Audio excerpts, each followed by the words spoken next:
بسم اللہ الرحمن الرحیم۔ عذاب قبر عذاب برزخ ہے۔ ابن قیم کہتے ہیں جان لینا چاہیے کہ عذاب قبر سے مراد عذاب برزخ ہے، اور جو بھی مرا جبکہ وہ عذاب کا مستحق تھا اپنا حصہ عذاب سے پا لیتا ہے۔ عذاب قبر کے اسباب۔ سمرات بن جندب سے روایت ہے، حضور صلی اللہ علیہ وسلم اکثر اپنے صحابہ سے فرماتے، کیا تم میں سے کسی نے خواب دیکھی ہے؟ بس آپ پر وہ خواب بیان کرتا جسے اللہ چاہتا کہ وہ بیان کرے۔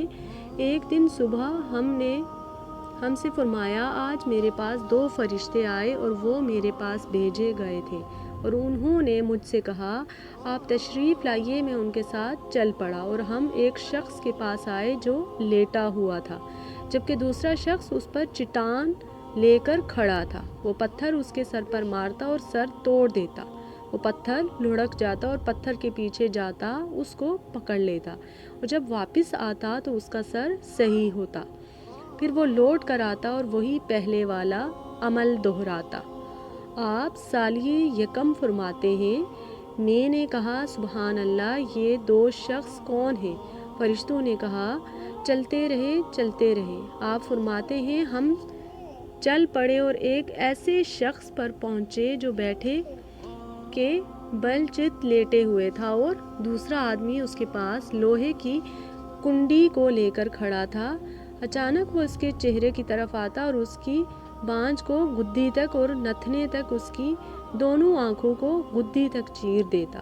پھر وہ دوسری جانب پھر کر آتا اور وہی عمل دہراتا جو اس نے پہلی جانب کیا تھا۔ جب وہ دوسری جانب سے فارغ ہوتا تو پہلی جانب صحیح ہو گئی ہوتی۔ پھر وہ لوٹ کر آتا اور پہلے والا عمل دہراتا۔ آپ سلام فرماتے ہیں، میں نے کہا سبحان اللہ، یہ کیا ہے؟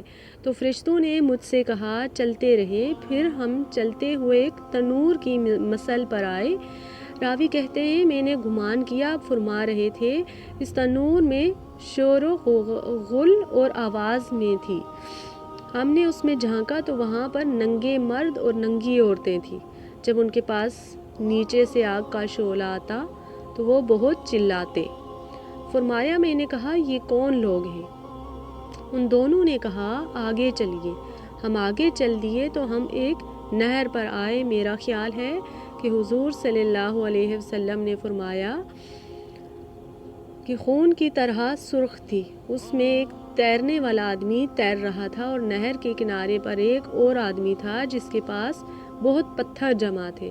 وہ تیرنے والا شخص تیرتا رہتا، پھر اس شخص کے پاس آتا جس کے پاس پتھر جمع تھے۔ وہ اس کا منہ کھولتا اور اس میں پتھر ڈال دیتا تو چلا جاتا اور تیرنے لگتا۔ پھر اس کے پاس آتا جیسے پہلے آتا تھا تو وہ اس کا منہ کھول دیتا اور اس میں پتھر ڈال دیتا۔ فرمایا میں نے کہا یہ 2 آدمی کون ہیں؟ انہوں نے کہا آگے چلیے۔ فرمایا ہم آگے چل دیے اور ایک آدمی کے پاس آئے جو بہت قریل منظر تھا۔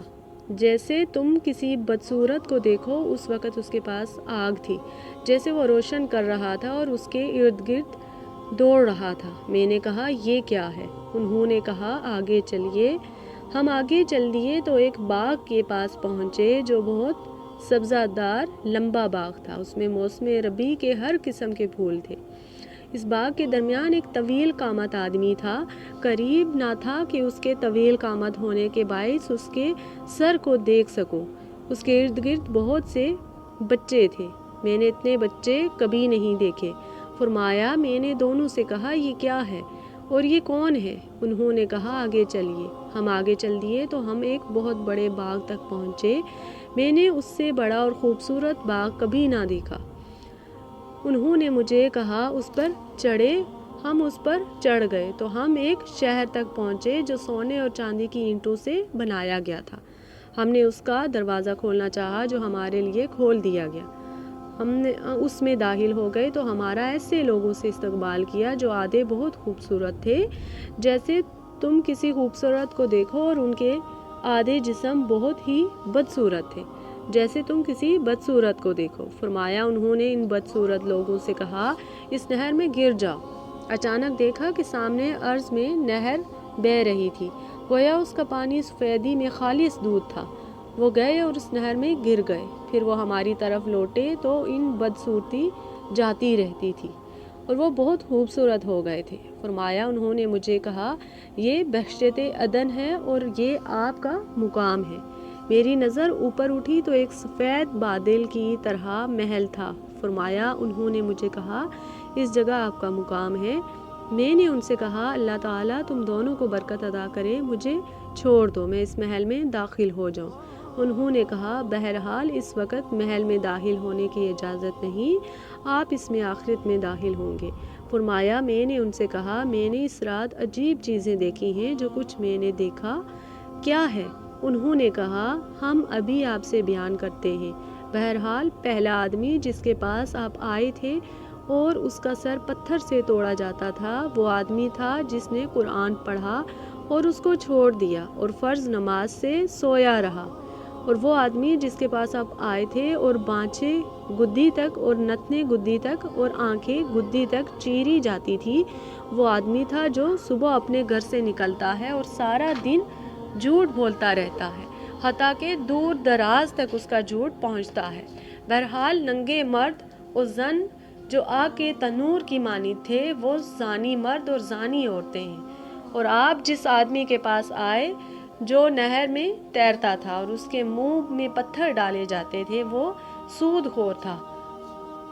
اور یہ منظر آدمی جس کے پاس آگ تھی جس کو وہ روشن کرتا تھا اور اس کے ارد گرد دوڑتا تھا، وہ دوزخ کا داروغہ یعنی مالک تھا۔ اور باغ میں طویل قامت آدمی وہ ابراہیم علیہ السلام تھے، ان کے ارد گرد وہ بچے تھے جو پیدا ہو کر فطرت اسلام پر فوت ہو گئے۔ فرمایا بعض مسلمانوں نے کہا یا رسول اللہ صلی اللہ علیہ وسلم مشرکوں کے بچے بھی ان بچوں میں داخل تھے؟ جناب رسول اللہ صلی اللہ علیہ وسلم نے فرمایا مشرکوں کے بچے بھی ان میں داخل تھے۔ بہرحال وہ لوگ جن کے نصف بدن خوبصورت اور نصف بدن بدصورت تھے، یہ وہ لوگ ہیں جنہوں نے اچھے اور برے عمل کیے، اللہ تعالیٰ نے ان سے درگزر کیا اور ان پر رحم کیا۔ اس حدیث میں بعض نافرمانوں کو برزخ میں سزا دینے کا بیان ہے اور انبیاء کرام علیہ السلام کے خواب وحی کہتے ہیں اور حقیقت کے مطابق ہوتے ہیں۔ اور حضور صلی اللہ علیہ وسلم کی حدیث سے یہ بات ثابت ہے کہ میت کو اس کے اہل کے رونے اور نوحہ کرنے سے عذاب دیا جاتا ہے، یعنی جب میت ان کے اس فعل کو جانتا ہو اور مرنے سے پہلے اس سے منع نہ کرے۔